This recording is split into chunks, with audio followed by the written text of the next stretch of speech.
তাহলে এই সালাত একই সালাত, কিন্তু আল্লাহ এই সালাতের মাধ্যমে আমাদের খাস রহমত বর্ষণ করেন, ও মালাইকাত এবং ফেরেশতারা আমার জন্য ইস্তেগফার করেন, দোয়া করেন। কেন? লিইউখরিজাকুম মিনাজ জুলুমাতি ইলান নূর, যে তোমাদেরকে অন্ধকার থেকে আলোর দিকে নিয়ে আসা হবে। তাহলে বুঝতে হবে যে আমরা প্রত্যেকটা মানুষ অন্ধকারের মধ্যে আছি, কিন্তু আমরা সেটা মনে করি না। আমরা মনে করি আমি কামেল, পীরে কামেল, কুতুব, কাইয়ুমুজ্জামান, এইসব আমরা মনে করি। আমাদের যে অন্ধকার আছে এইটা আমরা মনে করি না। এইটা মনে না করার কারণেই সমাজে এই ফিতনাটা সৃষ্টি হয়, অহংকার সৃষ্টি হয়। এক একজনের কথা কি তার মতের বাইরে করলে কিছু টিকটিকিরা এই সেই বলে। এই ধরনের কথা যারা বলে তারা তো কোরআন মানে না। তার কারণ কোরআনে কোনো মানুষকে তুচ্ছ তাচ্ছিল্য করে সম্বোধন করার অনুমতি নাই। এখন আপনার দলের না, এই জন্য কিছু টিকটিকিরা ইয়ে বলে, বলবেন আপনি বলে কি না শ্রেণীর আলেমরা, এরা মনে করে যে আমরা খুব বড় আলেম, কিন্তু আমরা দেখেছি তারা মুসলমানের মধ্যেই পড়ে না। তার কারণ সে সরাসরি কোরআনকে অস্বীকার করছে। কোরআন বলছে যে তোমরা কোনো মানুষের এভাবে সমালোচনা করবে না, স্পষ্ট কোরআনে বলা আছে যে তুমি কোনো মানুষকে লাইয়াসকার কম মেন কম, কোনো জাতি অপর জাতিকে সাকার করা মানে তুচ্ছ তাচ্ছিল্য করা, উপহাস করা, এটা আল্লাহ নিষেধ করেছে। কোনো মানুষের গোপন বিষয় অনুসন্ধান করতে আল্লাহ নিষেধ করেছে। কোনো মানুষকে খারাপ লকবে ডাকতে নিষেধ করা হয়েছে। গীবত করতে নিষেধ করা হয়েছে। গীবত হলো পরচর্চা, এবং এই পরচর্চার কিন্তু বিভিন্ন দিক আছে। একজনে কেমন করে কথা কয়, কেমন করে হাঁটে, এগুলো যদি আপনি বলেন এটাও গীবত। একজনে কেমন পোশাক পরে সেটা আপনার কাছে ভালো লাগে, পরে দেখাইলে যে অমুকের এই লেবাস, অমুকের এই ধরনের কথা, এগুলো গীবতের মধ্যে শামিল। কাজে এই জন্য কোনো অবস্থায় কোনো মানুষের সমালোচনা, পরচর্চা করা, পরনিন্দা করা, মানুষকে তুচ্ছ তাচ্ছিল্য করা, এটা কোরআনে সরাসরি নিষেধ। আর আপনি একজন আলেম, আপনার পক্ষে সে সমর্থন করে না, মানে কিছু টিকটিকিরা এই বলে কি, তাহলে কেমন আপনি আলেম? আপনি নিজে কোরআন মানেন না, আর নিজেকে বড় বক্তা মনে করেন আর বড় আলেম মনে করেন। কাজে এই জন্য আমাদের সতর্ক হতে হবে, আমাদের সকলেরই সতর্ক হতে হবে। আল্লাহ যেভাবে কথা বলতে বলছেন সেইভাবেই কথা আমাদের বলতে হবে। আল্লাহ বলছেন কুলু কওলান সাদীদান ইউসলিহ লাকুম আমালাকুম, তোমরা সুন্দর কথা বলো, তাহলে আল্লাহ তাআলা তোমাদের আমল দুরুস্ত করে দিবেন। ভালো কথার এত বড় গুণ যে আপনার যদি কথা ভালো হয় যে আল্লাহ তাআলা আপনার আমল দুরুস্ত করে দিবে। এক বছর আল্লাহ নামাজে তোমাকে অশ্লীল কাছ থেকে ফিরাবে, আর সেই আল্লাহ বলছেন যে ভালো কথা বললে কথার মাধ্যমে তোমাদের আল্লাহ আমল দুরুস্ত করে দিবেন। ইউসলিহ লাকুম আমালাকুম, তাহলে ভালো কথা বলা এটা কত বড় গুণ। আর ভালো কথা যারা বলতে পারে না তারা আল্লাহর রহমতের থেকে মাহরুম। এক ধরনের মানুষের ভালো কথা বলতেই জানে না, কথা যাই বলে তা কর্কর, যাই বলে তা খারাপ, এরা আল্লাহর রহমত থেকে বঞ্চিত। তো আল্লাহ বলেন যে আল্লাহ তাআলা তোমাদের উপর খাস রহমত বর্ষণ করেন, ফেরেশতারা তোমাদের জন্য ইস্তেগফার করেন। কেন?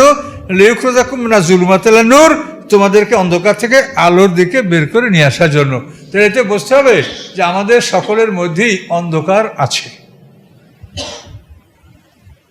ওয়াকানা বিল মুমিনিনা রাহিমা, এবং আল্লাহ তাআলা মুমিনদের জন্য রাহিম। এই যে আমি দেখেন আমার তর্জমায় কি লিখছি, রহমান ও রহিম আল্লাহর নামে শুরু করছি, কিন্তু সবাই লেখছে পরম করুণাময় দয়ালু, কিন্তু আমি সেটা লিখিনি। তার কারণ রহমান হলো যে আল্লাহ সকলের প্রতি দয়া করেন।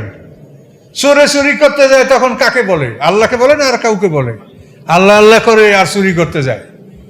যে অপরাধ করুক, বেলাক করুক আর যাই করুক, খুন করতে যাও, ওই যে সালেহ আলাইহিস সালামের সময় 9 নেতা পয়গম্বরকে খুন করতে যাবে, ওরাও তো বলছিল যে আল্লাহর নামে কসম করে লও, বলছিল না?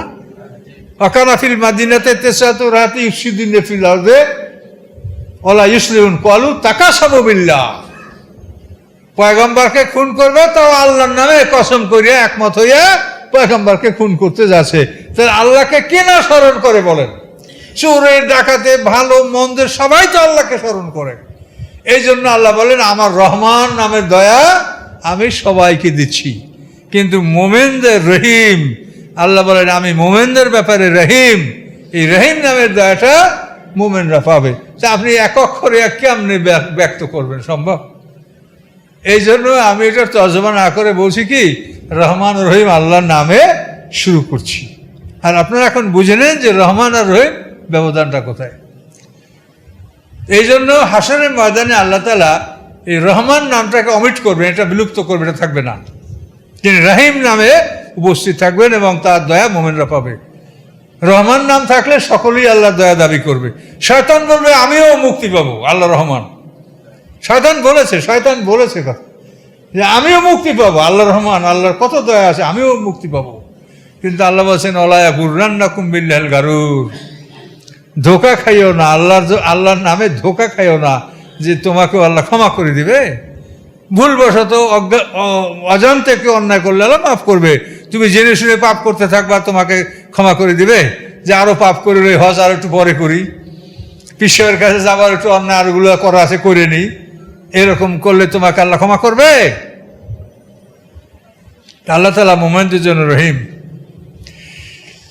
আল্লাহ বলেন তাহিয়াতুম ইয়াউমা ইয়ালকাউনাহু সালাম, যেদিন তারা আল্লাহর সাথে শুভ সাক্ষাৎ করবে তখন তাদের অভিবাদন হবে সালাম, তখন তারা সালাম পাবে। মুমিনরা সালাম, এই শান্তির বাণী, এই অভিবাদন সালাম, এটা আমরা লাভ করব। ওয়া'আদ্দা লাহুম আজরান কারীমা, এবং তাদের জন্য আল্লাহ তাআলা অত্যন্ত সম্মানজনক বিনিময় আল্লাহ তাআলা প্রস্তুত রেখেছেন।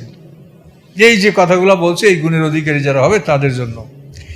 ইয়া আইয়ুহান নাবিয়্যু, হে নবী সাল্লাল্লাহু আলাইহি ওয়াসাল্লাম, ইন্না আরসালনাকা শাহিদান ওয়া মুবাশশিরান ওয়া নাযীরা, আপনাকে আমি পাঠিয়েছি আপনি সাক্ষী, আপনি সুসংবাদদাতা, আপনি ভয় প্রদর্শনকারী। এগুলি মুহাম্মদ সাল্লাল্লাহু আলাইহি ওয়াসাল্লামের গুণবাচক নাম, এটা আল্লাহ সরাসরি কোরআনে উল্লেখ করেছেন। মুহাম্মদ সাল্লাল্লাহু আলাইহি ওয়াসাল্লাম সাক্ষী, অর্থাৎ তিনি হাসরের ময়দানে বিচারের মাঠে পয়গম্বরদের পক্ষে সাক্ষী দিবেন। নূহ আলাইহিস সালাম উম্মতরা বলবে যে আল্লাহ এই পয়গম্বর আমাকে দাওয়াত দেয় নাই। নূহ আলাইহিস সালাম বলবেন আমি দাওয়াত দিয়েছি সাক্ষীকে, তখন সাক্ষী হবো আমরা বলবো যে হ্যাঁ নূহ আলাইহিস সালাম উম্মতকে দাওয়াত দিয়েছেন। তো ওরা বলবে এরা আমাদের জুনিয়র, এরা আমাদের ব্যাপারে কেমনে সাক্ষী হতে পারে? তখন আমরা বলবো যে আমাদের পয়গম্বর কোরআনের মাধ্যমে আমাদেরকে এটা বলেছেন, কাজী কোরআন সত্য, কাজী আমরা সাক্ষী দিচ্ছি, নূহ আলাইহিস সালাম তার সাক্ষী দাওয়াত দিয়েছেন। তা আমাদের এই সাক্ষীটা কনফার্ম করবেন আর মুহাম্মদ সাল্লাল্লাহু আলাইহি ওয়াসাল্লাম, তিনি বলবেন যে আমার উম্মত সত্য বলেছে, আমি উম্মতকে এই কথা জানিয়েছি। তো হে নবী, আপনাকে আমি পাঠিয়েছি সাক্ষী হিসাবে, মুবাশশিরান, সুসংবাদ দাতা, জান্নাতের সুসংবাদ তিনি দিচ্ছেন যে আমরা জান্নাতে অনন্তকাল সুখময় জীবন পাবো, চিরযৌবন পাবো, এভাবে আমরা সেখানে সুখ শান্তি আমরা পাবো। নাজিরা, এবং জাহান্নাম থেকে তিনি আমাদেরকে ভয় দেখিয়েছেন যে খবরদার জাহান্নাম ভয়ঙ্কর জায়গা, অত্যন্ত ভয়ঙ্কর। লোহা শিকার মলদার থেকে ঢুকিয়ে মুখ থেকে বাইর করা হবে, এরপরে আংটার সাথে লাগাইয়া আগুনের কুয়ার মধ্যে নিক্ষেপ করা হবে, সেখান থেকে উঠে আবার গরম পানির কুয়ার মধ্যে নিক্ষেপ করা হবে। এগুলো সরাসরি কোরআনে বলা আছে। আলকাতরার জামা পরানো হবে, এই জন্য এটা নাজির। ও দাইয়ান ইলাল্লাহ, এবং আপনি কি দায়ী, আহ্বানকারী, ইলাল্লাহ, আল্লাহর দিকে। মুহাম্মদ সাল্লাল্লাহু আলাইহি ওয়াসাল্লাম মানুষকে নিজের দিকে ডাকবেন না, ডাকবেন কোন দিকে? আল্লাহর দিকে ডাকবেন। বিইজনিহি, এবং ডাকবেন কিভাবে? আল্লাহর অনুমতিক্রমে।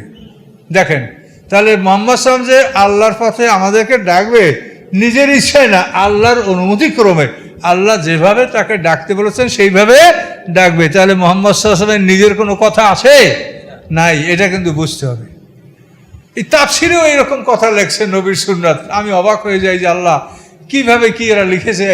যে সমালোচনা কৃষ্ণ আমাদের সিনিয়র যারা, তারা তো আমাদের বড় আলেম, কিন্তু তারপর এইরকম কথা খুবই দুঃখ লাগে।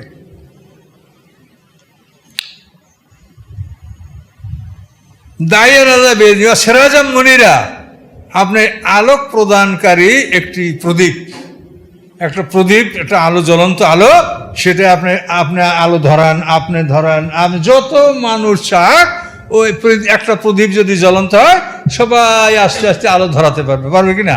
তো এই জন্য মুহাম্মদ সাল্লাল্লাহু আলাইহি ওয়াসাল্লামকে বলা হয়েছে সিরাজাম মুনির, একটা জ্বলন্ত প্রদীপ। আপনার থেকে সবাই আলো গ্রহণ করতে পারবে। কি আমরা পারবো কিনা? প্রত্যেকেই আমরা মুহাম্মদ সাল্লাল্লাহু আলাইহি ওয়াসাল্লাম থেকে আমরা আলো গ্রহণ করতে সক্ষম। তার জীবন থেকে আমরা আলো সংগ্রহ করব। তিনি যেভাবে জীবন যাপন করেছেন সেভাবে আমরা জীবন যাপন করার চেষ্টা করব। বাশশিরিল মুমিনিন, এবং হে রাসূল আপনি মুমিনদেরকে সুসংবাদ দান করুন। বিআন্না লাহুম মিনাল্লাহি ফাদলান কাবীরা, নিশ্চয়ই তাদের জন্য আল্লাহর পক্ষ থেকে বড় অনুগ্রহ রয়েছে। আল্লাহর পক্ষ থেকে বড় অনুগ্রহ মুমিনরা লাভ করবে, এটা আপনি মুমিনদেরকে জানিয়ে দেন। আল্লাহ তাআলা তার রাসূলকে বলেন যে আপনি এটা জানিয়ে দেন। আর ওলা তুতিল কাফিরিন ওয়াল মুনাফিকিন, মুনাফিক এবং কাফেরদের কখনোই অনুকরণ করবেন না। মুনাফিকরা কাফেররা অনেক সময় ভয়ভীতি দেখাবে, অনেক সময় অনেক রকম প্রস্তাব করবে, কিন্তু ওদের ভয়ভীতি, ওদের কোনো প্রস্তাব, কোনোভাবেই ওদের কথা আপনি শুনবেন না। ওয়াদা আদাহুম, এবং তারা যে কষ্ট দেবে সেটাও আপনি সহ্য করে নেন, সে কষ্টটাও আপনি ছেড়ে দেন, সেটার জন্য আপনি তাদের পিছনে তাদেরকে শাস্তি দেওয়ারও চেষ্টা করবেন না, ওদেরকে ছেড়ে দেন, শাস্তিটা আমি দেব। কথা বলতে পারছেন? আল্লাহ বলছেন আপনি ছেড়ে দেন, আমিই দেবো শাস্তিটা। কোরআন পাক আল্লাহ বলছেন জারনিউল মুকাজ্জিবিন, আল্লাহ বলছেন আমাকে ছেড়ে দাও এবং মিথ্যাবাদীদেরকে ছেড়ে দাও, তোমরা কিছু বলো না। সে কেমন মনে করেন? আল্লাহ যদি নিজে বলে যে ওই মিথ্যাবাদীদেরকে আমার জন্য ছেড়ে দাও, আমি পাকড়াও করব, তাহলে কিরকম ধরাটা ধরবে বলেন তো? কাকে ধরবে? মুকাজ্জিবিন, যারা মিথ্যা বলে। মিথ্যা থেকে সাবধান থাকেন, সরাসরি করে নেন জারনিউল মুকাজ্জিবিন, আমাকে এবং ওই মিথ্যাবাদীদেরকে ছেড়ে দাও, আমি ওদেরকে ধরবো। কিরকম ধরা লাগে দেখবা। ওলা তুতিল কাফিরিন আযাহুম, এবং তাদের পক্ষ থেকে যে কষ্টটা আছে সেটা আপনি ছেড়ে দেন, উপেক্ষা করুন। অতাওয়াক্কাল আল্লাহ, আল্লাহর উপরে আপনি নির্ভরশীল হন। ওয়াকাফা বিল্লাহি ওয়াকিলা, এবং ওকিল হিসাবে, কর্মবিধায়ক হিসাবে আল্লাহ তাআলা যথেষ্ট। মুসলমানদের কার্য সম্পাদন করবেন আল্লাহ তাআলা। ইয়া আইয়ুহাল্লাযীনা আমানু ইযা নাকাহতুমুল মুমিনাতে, অন্যদিকে আল্লাহ গেলেন, অন্য বিধান। হে ঈমানদারগণ, যখন তোমরা কোনো মোমেনদেরকে বিবাহ বন্ধনে আবদ্ধ করো, নিকাহ করো কোনো মোমেন নারীকে, সুম্মা তাল্লাকতুমুহুন্না, তারপর তোমরা তাদেরকে তালাক দাও, মিন ক্বাবলি আন তামাসসুহুন্না, স্পর্শ করার আগে। বিয়া করছো কোনো মোমেন নারীকে, স্পর্শ করার আগে তুমি তালাক দিয়েছো, ফামা লাকুম আলাইহিন্না মিন ইদ্দাতিন তা'তাদুনহা, তখন ওই মহিলার জন্য কোনো ইদ্দাত পালন করা প্রয়োজন হবে না। বিয়া করছো, তালাক দিয়েছো, স্পর্শ করো নাই, তাহলে এই মহিলার কোনো ইদ্দত পালন করা লাগবে না। তাহলে ইদ্দতের কারণটা কি? তাহলে ইদ্দতের কারণ হলো যে এক মহিলা স্বামীর সংসার করেছে, স্বামীর সাথে তার স্বাভাবিক জীবনযাপন হয়েছে, কাজে ওই পুরুষের বীর্যের অ্যাকশনটা তার ওই মহিলার দেহে আসে। তো এই বীর্য যে একই জায়গায় যদি একাধিক বীর্যের সমাবেশ ঘটে তাহলে এইডস রোগ হবে। এই জন্য আল্লাহ তাআলা বলছেন যে না ধারে কাছেও যেও না। তো এই জন্য যে মহিলা বিবাহিত, তার স্বামী ছিল, স্বামীর সাথে তার স্বাভাবিক জীবনযাপন হয়েছে, এখন তাকে তালাক দিয়েছে, এখন তালাক দেওয়ার সাথে সাথে সে অন্য স্বামী গ্রহণ করতে পারবে না। 3 মাস বা 3 হায়েজ তাকে ইদ্দত পালন করতে হবে। যাদের হায়েজ আছে তারা 3 হায়েজ, আর হায়েজ না থাকলে 3 মাস। কেন? যে এই 3 বার রক্তক্ষরণের ফলে ওই নারীর ইউটেরাসে, ওই নারীর জনিতে যে পুরুষের যে বীর্যের একটা অ্যাকশন আছে, এটা দূরীভূত হবে।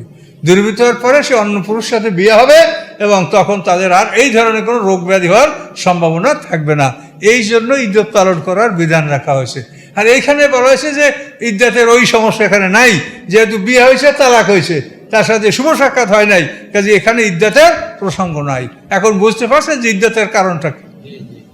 ইদ্দতের কারণ হলো নারীর যোনিকে মুক্ত করা, ফ্রেশ করা, সে যেন মানে একজন পুরুষের অ্যাকশন থেকে, বীর্যের অ্যাকশন থেকে যেন সে মুক্ত হয়, তারপর সে অন্য পুরুষ গ্রহণ। এভাবে তালাক দিলে কি করতে হবে? ফামাত্তিউহুন্না, তাদেরকে কাপড় চোপড় দাও, ভোগবিলাস, কাপড় চোপড়, পরনের জামা, পাজামা, ওড়না 1 জোড়া করে দাও, জুতা দাও, স্যান্ডেল দাও ইত্যাদি। ওয়াসাররিহুন্না সারআন জামিলা, এবং তাদেরকে অতি সুন্দরভাবে তোমরা বিদায় করো। কোনো রকম কষ্ট দিবে না, অপমানজনক কথা বলবে না, সুন্দরভাবে ন্যায়সঙ্গতভাবে বিবাহ হয়েছে, তালাক হয়ে গেছে, কাজেই সুন্দরভাবে তাদেরকে পোশাক আশাক দিয়ে বিদায় করো। মহারণা উল্লেখ থাকলে অর্ধেক মহারণা দিয়ে দাও, আর মহারণা উল্লেখ যদি না থাকে তাহলে তারা মহারণার কিছুই পাবে না। উল্লেখ থাকলে অর্ধেক মহর ওই মহিলা পাবে। ইয়া আইয়ুহান নাবী ইন্না আহলাল্না লাকা আজওয়াজাকা আল্লাতী আতাইতা উজুরাহুন্না ওয়া মা মালাকাত ইয়ামিনুকা, হে নবী, নিশ্চয়ই আমি হালাল করেছি আপনার জন্য আপনার স্ত্রীগণকে এবং ওই সমস্ত নারীদেরকে আতাইতা উজুরুন্না, যাদেরকে আপনি মহারণা দানপূর্বক বিবাহ করেছেন, ওমা মালাকাত ইয়ামিনুকা, এবং যাদেরকে আপনি ন্যায়সঙ্গতভাবে দাসী হিসাবে গ্রহণ করেছেন। তো আল্লাহ রাসূলের দাসী ছিল মারিয়া কিপ্তিয়া, এই দাসী ছিল মিশরীয় খ্রিস্টান, মিশরীরা দান করছিলেন। এছাড়া আল্লাহ রসুলের আর এক দাসীর আমরা যেটা পাই সেটা হলো রায়হানা বেনতে আমর, এক দাসী বনু কুরাইজা থেকে আল্লাহ রসুল গ্রহণ করেছিলেন। এই দুইজন দাসী আল্লাহ রসুলের ছিল বলে আমরা জানতে পারছি। এর বাইরে আর কোনো দাসী আল্লাহ রসুলের ছিল না, তার 9 স্ত্রী ছিল এবং 2 দাসী। এবং এই দাসীদের মধ্যে মারিয়া কিপ্তিয়ার পেটেই ইব্রাহিম জন্মগ্রহণ করেছিলেন। আর অন্যান্য সকল সন্তান আল্লাহ রসুলের জয়নব, রোকাইয়া, উম্মে কুলসুম, ফাতেমা, এরা সবাই বিবি খাদিজার পেটে, এবং তৈয়ব, তাহের আরও 2 সন্তান আল্লাহ রসুলের হয়েছেন, তো বিবি খাদিজার থেকে হয়েছেন। অন্য কোনো স্ত্রী থেকে আর কোনো সন্তান হয় নাই, একমাত্র এই মারিয়া কিপ্তিয়া থেকে এক ছেলে হয়েছিল ইব্রাহিম। 8ম হিজরিতে ইব্রাহিম মারা গেছে আল্লাহ রসুলের। তো অমা মালাকাত ইয়ামিনুকা, আপনি ডাইন হাতের বলে যাদের মালিক হয়ে, অর্থাৎ দাসী, অধিকারভুক্ত দাসী, মেম্মা আফাল্লাহ আলাইকা, যাদেরকে আল্লাহ তাআলা আপনার দিকে ফিরিয়ে দিয়েছেন। ফাই মানে ফিরিয়ে দেওয়া, আপনার কাছে আইনগতভাবে আল্লাহ আপনার কাছে ফিরিয়ে দিয়েছেন, এরা আপনার জন্য বৈধ। আর বৈধ কারা? বানাতে আম্মেকা, আপনার চাচার কন্যা, ও বানাতে আম্মাতেকা, আপনার ফুফুর কন্যা, ও বানাতে খালেকা, আপনার মামার কন্যা, ও বানাতে খালাতেকা, আপনার খালার কন্যা, এরা আপনার জন্য বৈধ। এদের মধ্যে হতে আপনার বিয়ে করতে পারেন। আল্লাতি হাজার নামাক, যারা হিজরত করেছে। তাহলে মামাতো বোন, খালাতো বোন, চাচাতো বোন, ফুফাতো বোন, এদের থেকে আল্লাহ রাসূল বিয়ে করতে পারবেন। শর্ত হলো যদি হিজরত করে থাকে। আর যারা হিজরত করে নাই তাদেরকে আল্লাহ রাসূল বিয়ে করতে পারবেন না। এটা এখানে আইন। ওই হাজার নামা আঁকা বলা হয় হিজরত। এই জন্য উম্মেহানির ব্যাপারে, উম্মেহানির গৃহে আল্লাহ রাসূল তো অনেক সময় অবস্থান করছেন, মক্কা বিজয়ের পরে ওই গৃহে বিশ্রাম করেছেন, শুকরিয়া নামাজ পড়েছেন, কিন্তু উম্মেহানিকে আল্লাহ রাসূল বিবাহ করতে সক্ষম হন নাই, যেহেতু উনি হিজরত করেন নাই। তো এই জন্য আল্লাহ রসুলকে এদের মধ্যে হতে বিবাহ করতে বলা হয়েছে। সবই কোরাইশি, এবং অন্যান্য কোরাইশের বাইরেও আল্লাহ রসুল স্ত্রী ছিল। মানে 9 স্ত্রীর 5 জন কোরাইশি, 4 জন ছিল গায়ের কোরাইশি। কিন্তু শর্ত হলো হিজরত। হিজরত যারা করে নাই তাদের থেকে আল্লাহ রসুল কোনো স্ত্রী গ্রহণ করতে পারবেন না, এটা আল্লাহ আইন করে দিয়েছেন। অমরাতান মোমেনাতান, আর কোনো নারী মহিলা, মোমেন মহিলা, এন ওহাবাত লাফসান নবী, যদি সে তার নিজেকে নবীর উদ্দেশ্যে দান করে যে আমি বিনা মহরে আল্লাহ রসুলের বিবাহতে রাজি আছি, তাহলে আল্লাহ রসুল ইচ্ছা করে তাকে গ্রহণ করতে পারেন। অন্য কোনো পুরুষের জন্য বিনা মহরে কোনো স্ত্রীকে বিবাহ করা বৈধ নয়। আপনি মহর উল্লেখ না করলে আপনাকে দিতে হবে, আর বোনের মহর নাহলে ফুফুর মহর দিতেই হবে। কিন্তু একমাত্র রাসূলের জন্য আল্লাহ বলছেন যে কোনো নারী রাসূলের উদ্দেশ্যে যদি বিনা মহরে নিজেকে উপস্থাপন করে যে আমি বিনা মহরে আপনার সাথে বিবাহ আবদ্ধ হতে চাই, আর রাসূল যদি তা গ্রহণ করেন তো করতে পারেন। কিন্তু এভাবে আল্লাহ রসুল কাউকে গ্রহণ করেন নাই। আমরা যতখানি তার জীবনে দেখতে পাচ্ছি যে আল্লাহ রসুল এভাবে কোনো নারীকে গ্রহণ করেন নাই। ওই 11 বিবাহ, তার মধ্যে 2 জন মারা গেছেন, 9 স্ত্রীর মৃত্যু পর্যন্ত ছিল, এবং সবাই মহরিয়া। এন আরাদান নবীও, নবী যদি ইচ্ছা করেন আইয়াস্তানকে হা, সে ওই মহিলাকে বিবাহ করতে পারে। খালেসাত আল্লাহ, এটা শুধু আপনার জন্য, যে বিনা মহরে বিবাহ করার অনুমতি শুধু রাসূলকে দেওয়া হয়েছে। মেন্দুনিল মুমিনিন, অন্য মোমেনদের জন্য নয়। অন্য মোমেনরা কাউকে, কোনো মহিলাকে বিনা মহরে বিয়ে করতে পারবে না। তো এখন এই মহরের বিষয়টা সমাজে কি অবস্থায় আছে? এত মহর চলে গেছে উল্টো পুরুষদের ঘরে, তাই না? পুরুষদেরকে মহারণা দিয়ে মেয়ে বিয়ে দিতে হয়। এটা কেন হয়েছে এটা আপনারাই ভালো বোঝেন, এটা আপনারাই ভালো বোঝেন। When milk is chip why keep a cow, দুধ যদি সস্তায় পাওয়া যায় তা কেউ গরু পোষতে রাজি হয় না। কদ আলেম না ফারাজনা মা ফারাজনা আলিম ফি আজওয়াজিহিম, আল্লাহ বলেন আমি জানি যে তাদের স্ত্রীদের ব্যাপারে আমি কি মহারণা ধার্য করেছি। মহারণাটা আল্লাহ স্পষ্ট বলেন নাই। আল্লাহ বলেন আমি কি করেছি আমি জানি। আমা মালাকাত আইমানুকুম, এবং তোমাদের দাস দাসীদের ব্যাপারে আমি যা বিধান করেছি, আল্লাহ বলেন এটা আমি জানি। লেকাইলা ইয়াকুন আলাইকা হারাজুন, যে যার ফলে আপনার উপরে যেন কোনো রকম সংকীর্ণতা না থাকে। ওয়াকান আল্লাহু গাফুরুর রহিমা, আল্লাহ তাআলা ক্ষমাশীল এবং দয়াবান। তো এই দাসীদের ব্যাপারটা আল্লাহ যে বিধান করেছেন সেটা আল্লাহ জানে এটা কেন করেছেন, আমরা এটা বিস্তারিত বলেছি। আর মহরের ব্যাপারটা আল্লাহ বলছেন যে এটা আমি নির্ধারণ করেছি, কিন্তু আমি এটা স্পষ্ট করি নাই।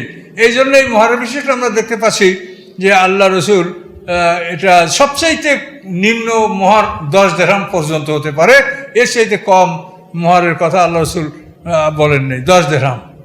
আর মধ্যম মহর হলো ফাতিমি মহর। হযরত ফাতিমা রাদিয়াল্লাহু তাআলার বিবাহে 200 দিরহাম মহর ছিল, 200 দিরহাম। তো এভাবেই মহরের মানে কত উপরে হতে পারে আর কোনো সীমা নেই। স্বর্ণের স্তূপ মহর হতে পারে এবং কমপক্ষে 10 দিরহাম। তো এই যে আমরা একটা পিছনে বিবাহ জয়নব বিনতে জাহাজ, যার বিয়াটা আল্লাহ রসুল নিজের ছেলের সাথে দিয়েছিলেন, এখানে আল্লাহ রসুল তার মহড়া দিয়েছিলেন 10টা স্বর্ণমুদ্রা আর 60টা রৌপ্য মুদ্রা, আর তার জন্য 50 সা খেজুর আর 60 সা গম, এগুলি আল্লাহ রসুল দিয়েছিলেন। এগুলি দিয়ে ওই যায়েদ ইবনে হারেসাকে বলছে যে এগুলি নিয়ে তুমি তোমার স্ত্রীকে নিয়ে তুমি সংসার করো। আল্লাহ রসুল ওখানে এইটা ব্যয় করেছিলেন মহারণা হিসেবে। 10টা স্বর্ণমুদ্রা আর 60টা হলো রৌপ্য মুদ্রা, আর বাকি গম খেজুর এগুলো দান করেছে। 100 কেজির মতো বা তারও একটু উপরে খেজুর আর 50 কেজির মতো গম, এগুলো আল্লাহ রসুল দিয়েছিলেন। মোহরের ব্যাপারটা এটা কোনো নির্ধারিত নাই। বিবি খাদিজাকে আল্লাহ রসুল বিয়া করেছেন, 20টা উট দিয়েছেন মোহর, 20টা উট বিবি খাদিজা। তারপরে উম্মে হাবিবাকে আল্লাহ রসুল বিয়া করেছিলেন, তার মোহর ছিল 400 স্বর্ণমুদ্রা, আবু সুফিয়ানের কন্যা, বড় নেতার মেয়ে। তো এই মোহরটা আল্লাহ রসুল নিজের পক্ষ থেকে পরিশোধ করতে হয় নাই, এটা মিশরের যে মানে নাজ্জাশী, মিশর তো আবিসিনিয়া, এই আবিসিনিয়ার বাদশা নাজ্জাশীর ওখানে এই উম্মে হাবিবের বিয়া হয়েছিল। উম্মে হাবিব ওখানে হিজরত করে চলে গেছিলেন স্বামী সহ, পরে ওখানে স্বামী মারা গেছে, পরে আল্লাহ রসুল চিঠি দিচ্ছেন এবং নাজ্জাশীকে বলেছেন যে আপনার মাধ্যমে যেন এই বিবাহটা সম্পন্ন করা হয়। তখন নাজ্জাশী তার এক দাসী পাঠাইছিল, সেই দাসীর নাম হচ্ছে আব্রাহা। সেই দাসীর মাধ্যমে আল্লাহ রসুলের চিঠির প্রস্তাব উম্মে হাবিবাকে জানানো হয়েছে। উম্মে হাবিবা বিবাহে রাজি এবং সন্তুষ্ট হয়েছেন। এরপরে মহারণা ধার্য হয়েছে 400 দিনার স্বর্ণমুদ্রা। তো এই নাজ্জাশী, এই সব মহরটা নাজ্জাশী নিজের পক্ষ থেকে উম্মে হাবিবাকে দিয়ে দিয়েছিলেন এবং আব্রাহা দাসীর মাধ্যমে এই মহরটা তাকে পৌঁছে দেওয়া হয়েছিল। তখন উম্মে হাবিবা 50টা দিন আব্রাহাকে দিছিল, কিন্তু আব্রাহা বলছে যে না, আমার রাজা আপনার থেকে কোনো কিছু গ্রহণ করতে নিষেধ করেছে। ওই 50টা দিনার সে দিয়েছিল আব্রাহা দাসীকে, উম্মে হাবিবা কিন্তু তা সে গ্রহণ করে নাই। তো এইভাবে আল্লাহ রসুলের জীবনে এই যে ব্যবধান মহরের, এটা মহর হতে পারে যা এসছে তাই, কিন্তু 10 দিরহামের কম হতে পারে না। কিন্তু এভাবে যেন 10 দিরহামই মহর না হয়, এটা হলো একটা জায়েজের ফতুয়া। কিন্তু এটা বিবেচনা অনুযায়ী মহর দিতে হবে এবং মহরটা আপনারা সাথে সাথে স্ত্রীকে দিয়ে দিবেন। কিন্তু স্ত্রীকে সাথে সাথে দিয়ে দেওয়ার ফলে যদি এমন হয় যে আপনার মালটা নষ্ট হয়ে যাবে, তো এটা সংরক্ষণ পদ্ধতিতে তাকে মালটা দিবেন যাতে নষ্ট না হয়। আপনি মহরে 5 লক্ষ টাকা, তার দিয়ে আপনি একটা জমি কিনে দেন বা একটা কিছু কিনে দেন যাতে এই জিনিসটা নষ্ট না হয়ে যায়। আবার কোনো মহিলা এমন আছে টাকাটা এমনি নষ্ট করে ফেলবে, এটাও কিন্তু কোরআনে সতর্ক করছে যে নির্বুদ্ধের হাতে তোমাদের সম্পদ দিয়ে দিও না। কাজে এই জন্য মহর দিবেন, কিন্তু এটা এমনভাবে দিবেন যাতে এটা কাজে আসে। আপনি স্ত্রীকে মহর দিলে কি ক্ষতি আছে বলেন? আপনি যখন বিয়ে করছেন তখন যদি 10,000 টাকা সম্পত্তি দিয়ে থাকতেন, তো এখন দেখতেন যে 10 লক্ষ টাকার সম্পত্তি হয়ে গেছে, বাকি কোটি টাকার সম্পদ হয়ে গেছে। আপনার ছেলেমেয়েরাই তো পাবে, মারা গেলে আপনি পাবেন, ছেলেমেয়েরা পাবে, অসুবিধা কোথায়? কিন্তু মহরটা না দেওয়ার প্রবণতাটা এইটাই বেশি। ফাঁকি ঝুঁকি দিয়ে কিভাবে মহর না দিয়ে পারা যায়, এই চেষ্টা এটা যেন সমাজে না হয়। কোরআনে পরিষ্কার বলছে যে মহর দিয়ে দাও। মহর আদায় না করে মরে গেলে এটা ঋণ স্বামীর। সম্পত্তি বন্টনের আগে স্ত্রীর মহর পরিশোধ করার পরে বাকি সম্পদ বন্টন করতে বলেছেন আল্লাহ তাআলা। কাজে মহরের ব্যাপারে সতর্ক হতে হবে। ওয়াকান আল্লাহু গফুরার রহিমা। 50 নম্বর আয়াত চলে আসছে। আস্তাগফিরুল্লাহ আল্লাযী লা ইলাহা ইল্লা হুয়াল হাইয়ুল কাইয়্যুম ওয়া আতুবু ইলাইহি লা হাওলা ওয়া লা কুওয়াতা ইল্লা বিল্লাহিল আলিয়্যিল আযীম। আল্লাহুম্মা সাল্লি আলা মুহাম্মাদিন ওয়া আলা আলি মুহাম্মাদিন কামা সাল্লাইতা আলা ইব্রাহিম ওয়া আলা আলি ইব্রাহিম ইন্নাকা হামিদুম মাজিদ। আল্লাহুম্মা বারিক আলা মুহাম্মাদ ওয়া আলা আলি মুহাম্মাদিন কামা বারাকতা আলা ইব্রাহিম ওয়া আলা আলি ইব্রাহিম ইন্নাকা হামিদুম মাজিদ। আল্লাহুম্মা আমিন। ربنا ظلمنا أنفسنا وإن لم تغفر لنا وترحمنا لنكونن من الخاسرين ربنا لا تزغ قلوبنا بعد إذ هديتنا وهب لنا من لدنك رحمة إنك أنت الوهاب ربنا لا تؤاخذنا إن نسينا أو أخطأنا ربنا ولا تحمل علينا إصرا كما حملته على الذين من قبلنا ربنا ولا تحملنا ما لا طاقة لنا به واعف عنا واغفر لنا وارحمنا أنت مولانا فانصرنا على القوم الكافرين رب ارحمهما كما ربياني صغيرا رب ارحمهما كما ربياني صغيرا رب ارحمهما كما ربياني صغيرا سبحان ربك رب العزة عما يصفون سلام على المرسلين الحمد لله رب العالمين السلام عليكم